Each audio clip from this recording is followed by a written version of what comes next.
teman-teman, perkenalkan nama saya Angelika Celsianisa Putri Idun, saya dari kelas 10A. Jadi hari ini saya akan menjelaskan materi ekonomi, yaitu lembaga keuangan non-bank. Oke, yang pertama saya akan menjelaskan pengertian dari lembaga keuangan non-bank. Jadi, lembaga keuangan bukan bank adalah suatu badan yang melakukan kegiatan di bidang keuangan yang secara langsung atau tidak langsung menghimpun dana, terutama dengan jalan mengeluarkan kertas berharga dan menyalurkan dalam masyarakat, terutama guna untuk membiayai investasi perusahaan. Tujuan dari lembaga keuangan non-bank adalah untuk mendorong perkembangan pasar modal serta membantu permodalan perusahaan-perusahaan ekonomi lemah. Kegiatan usaha yang dilakukan lembaga keuangan bukan bank adalah sebagai berikut. Yang pertama, menghimpun dana dengan cara mengeluarkan surat-surat berharga. Yang kedua, memberikan kredit jangka menengah dan panjang kepada perusahaan atau proyek yang dimiliki oleh pemerintah maupun swasta. Yang ketiga, menjadi perantara bagi perusahaan-perusahaan Indonesia dan badan hukum pemerintah untuk mendapatkan kredit dari dalam maupun dari luar negeri. Yang keempat, melakukan penyetaraan modal di perusahaan-perusahaan dan penjualan saham-saham di pasar modal. Yang kelima, melakukan usaha lain di bidang keuangan setelah mendapatkan persetujuan dari Menteri Keuangan. Yang keenam, menjadi perantara bagi perusahaan-perusahaan untuk mendapatkan tenaga ahli di bidang keuangan. Lembaga keuangan bukan bank atau LKBB mempunyai fungsi sebagai berikut. Yang pertama, memberikan pinjaman atau kredit kepada masyarakat yang berpendapatan rendah agar mereka tidak terjerat rentenir atau pelepasan uang. Yang kedua, membiayai pembangunan industri dan memperlancar pembangunan ekonomi lewat pembangunan pasar uang dan pasar modal.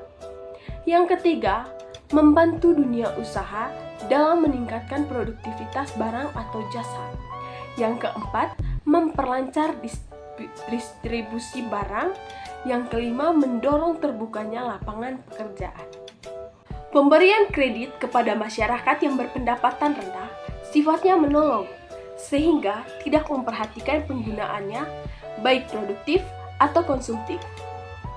Kredit yang diberikan ada yang berjaminan dan ada pula yang tidak berjaminan. Pemberian kredit kepada investor untuk membangun industri dilaksanakan dengan cara membeli saham atau obligasi yang diterbitkan lewat pasar modal. Selain cara tersebut, pemberian kredit jangka pendek dapat secara langsung lewat pasar uang. Lembaga keuangan non-depository. Jadi, lembaga keuangan ini sering juga disebut sebagai NBFI atau Non-Bank Financial Institution. Lembaga keuangan yang termasuk dalam kelompok ini adalah semua lembaga keuangan yang kegiatan usahanya tidak melakukan penarikan dana secara langsung. Oke teman-teman, di sini saya mengambil salah satu contoh dari lembaga keuangan non-bank adalah Pegadaian. Jadi, Pegadaian adalah lembaga keuangan yang secara resmi mempunyai izin untuk melaksanakan kegiatan operasionalnya berupa pembiayaan kredit kepada masyarakat dalam bentuk penyaluran dana dengan jumlah yang relatif kecil maupun jumlah yang besar atau dasar gadai, juga sebagai jasa titipan dan jasa taksiran. Sekarang saya akan menjelaskan produk-produk Pegadaian. Jadi, produk-produk Pegadaian adalah sebagai berikut. Yang pertama, produk utama. Di dalam produk utama terdapat KCA atau kredit cepat dan aman. Kredit dengan sistem gadai yang diberikan kepada nasabah semua golongan untuk kebutuhan konsumtif maupun kebutuhan produktif. Mendapatkan pinjaman secara mudah, cepat, dan aman yang hanya membawa angsuran berupa perhiasan emas, emas batangan, mobil, sepeda motor, laptop, handphone, dan barang elektronik lainnya. Yang kedua ada Krasida. Jadi Krasida adalah kredit angsuran bulanan yang diberikan kepada usaha mikro kecil dan menengah atau UMKM untuk pengembangan usaha dengan angsuran perhiasan emas dan barang kendaraan bermotor. Yang ke-C ada kreasi.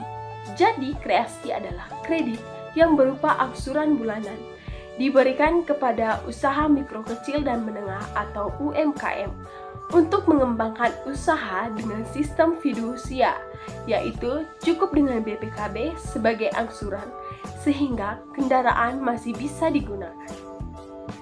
Yang kedua ada produk syariah.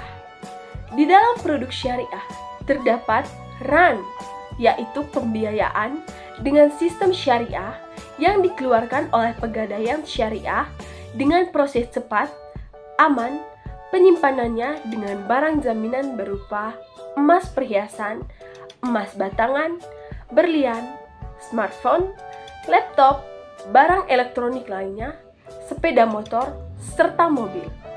Yang kedua ada amanah. Jadi amanah yaitu pembiayaan untuk memudahkan pembelian kendaraan bermotor dengan pinjaman sesuai syariah untuk karyawan dan pengusaha mereka. Yang ketiga ada AMU. Jadi AMU yaitu pembiayaan untuk memudahkan pengusaha kecil mendapatkan modal usaha dengan jaminan BPKB dan emas. Kendaraan masih dapat digunakan pemiliknya untuk membantu operasional usahanya. Yang keempat ada Arum Haji. Arum Haji adalah pembiayaan dengan sistem gadai emas untuk pendapatan haji. Yang ketiga ada investasi emas.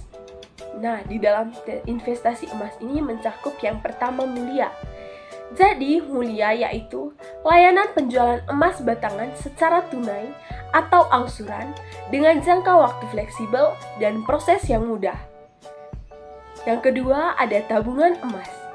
Jadi, tabungan emas adalah layanan pembelian dan penjualan emas sebagai titipan dengan harga yang terjangkau. Yang ketiga ada konsinyasi emas.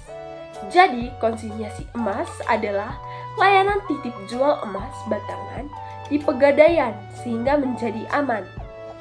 Keuntungan penjualan emas batangan diberikan kepada nasabah sehingga lebih produktif. Yang keempat ada produk lainnya. Di dalam produk lainnya mencakup yang pertama Pegadaian Remittance. Jadi Pegadaian Remittance adalah layanan pengiriman dan penerimaan uang dari dalam luar negeri.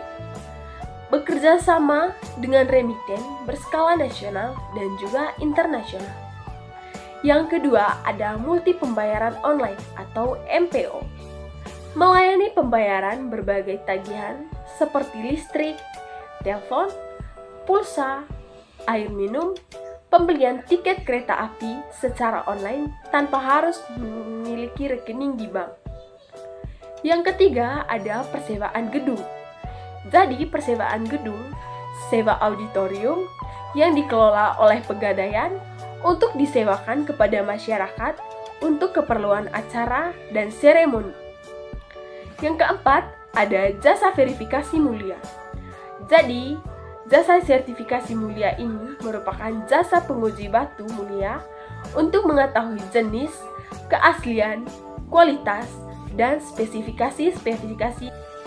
Oke teman-teman, itu merupakan penjelasan singkat terkait dengan materi ekonomi yaitu lembaga keuangan non-bank.